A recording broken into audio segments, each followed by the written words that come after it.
ونرجو عدم المبالغة في أي شيء من أمور الغسل. ثم الرأس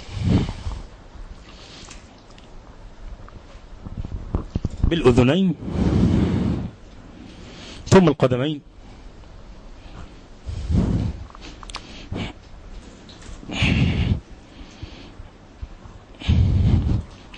كالوضوء العادي.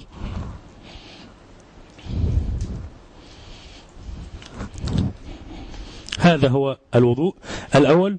وأول غسل يكون بالصابون، يرغى الصابون بهذه الطريقة على صدر الميت، صدر المتوفى،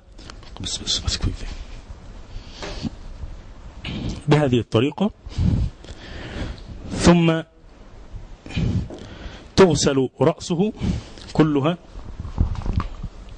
تغسل الرأس بهذه الطريقة قدر المستطاع، والأذنان من الرأس مع مراعاة الوجه وعدم أن ينزل الماء في فم أو في أنف المتوفى. ثم يبدأ بالميامن كما بين النبي صلى الله عليه وسلم، قال ابدأنا بميامنها، ثم يغسل هذا اليمين، هذا الجزء اليمين بس مع مراعاة الإبط وأماكن الثنايا، الذراع. نبدأ بالجزء الأعلى دون أن تظهر أي شيء من عورة المتوفى، من عورة المتوفى.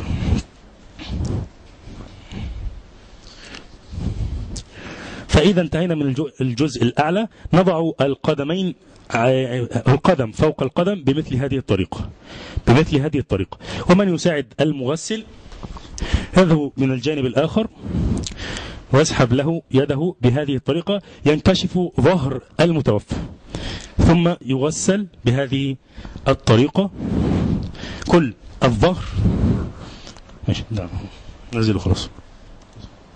ثم الظهر كله إلى الكعبين، ونفس الطريقة في الجهة الأخرى، نغسل هذه الجهة مع مراعاة الإبط والأماكن الثنايا.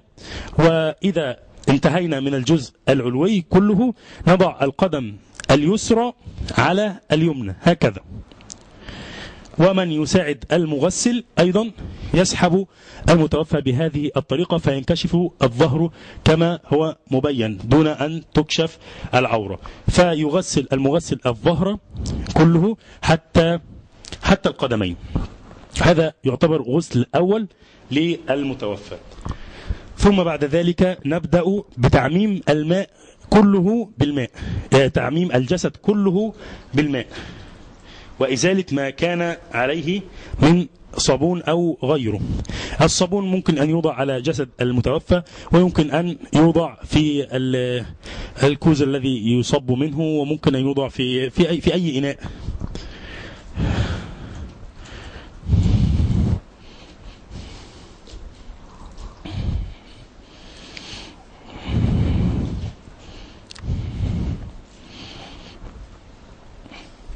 نحن لم نستعمل إلا إناء واحدا للماء.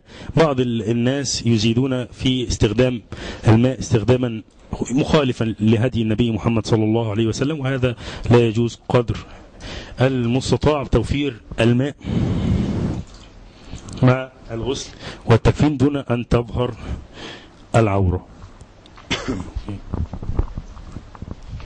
طبعا لغسل الظهر سنفعل نفس الطريقة، نضع الرجل اليمنى على اليسرى، ثم تسحب اليد مرة أخرى، ويغسل الظهر بهذه الطريقة، يغسل الظهر بهذه الطريقة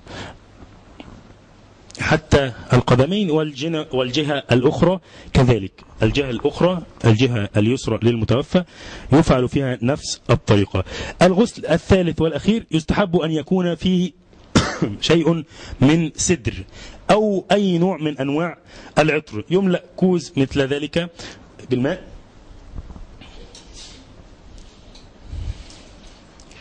ويوضع فيه مثل هذه الزجاجة، والأولى والأفضل أن يكون كفورا، يكون سدر أو كفور أو أي شيء من أنواع العطور الأبيض، العطور البيضاء، لكي لا تظهر في الكفن بعد ذلك. ويوضع هذا العطر في الماء، يوضع العطر في الماء ثم يعمم به جسد المريض، وهذه تكون هي الغسلة الثالثة. يعمم به جسد المتوفى بهذه الطريقة.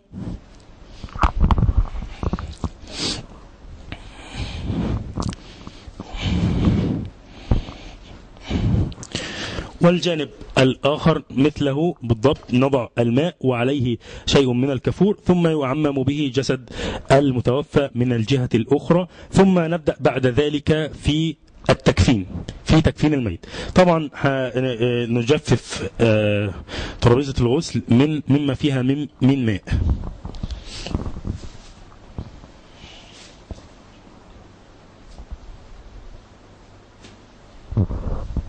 يراعى أن عورة المتوفى لم تظهر قط. نبتدي نجفف المتوفى ونجفف الترابيزة قدر المستطاع لكي لا يبتل الكفن حينما يوضع عليه. وينبغي علينا عدم المغالاة في الأكفان. النبي صلى الله عليه وسلم كفن في 3 أثواب بيضاء سحولية، وأبو بكر الصديق رضي الله عنه كان يكره أن يغالي الناس في أسعار الأكفان، ويقول هي تذهب إلى هلكة، يعني هي أصلا هتوضع في التراب وتذوب بعد ذلك في التراب ولا يستفيد منها المتوفى بشيء.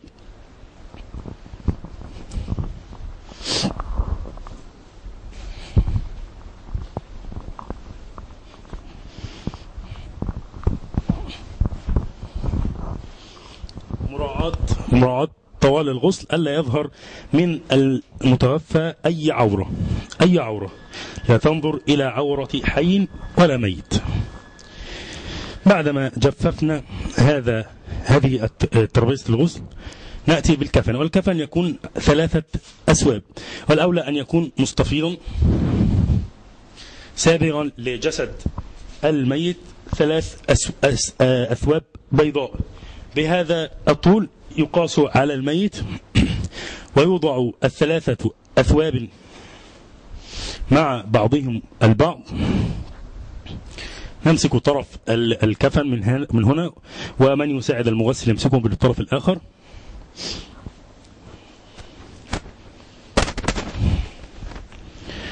هذه هي 3 أثواب لا نغالي فيها ولا نزد فيها شيء. الكفن يبرم بهذه الطريقة،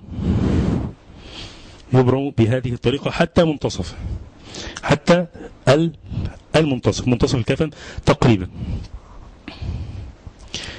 ثم يقاس على جسد المتوفى مع يعني يكون يغطي الرأس ويغطي القدمين، يكون سابلا على الرأس والقدمين. طبعا الشهيد لا يخمر رأسه، لا تغطى له الرأس، وينبغي علينا كما قلنا ألا نغالي في أسعار الأكفان.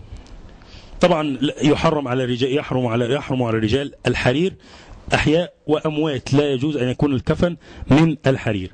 المتوفى نضع القدم اليمنى على اليسرى، ثم يذهب من يساعد المغسل إلى الجهة الأخرى فيسحبه بهذه الطريقة. نحن وضعنا الجزء المبروم من الكفن من ها هنا، ثم نضعه تحت المتوفى بهذه الطريقة. عبد الرحمن صرف الماء.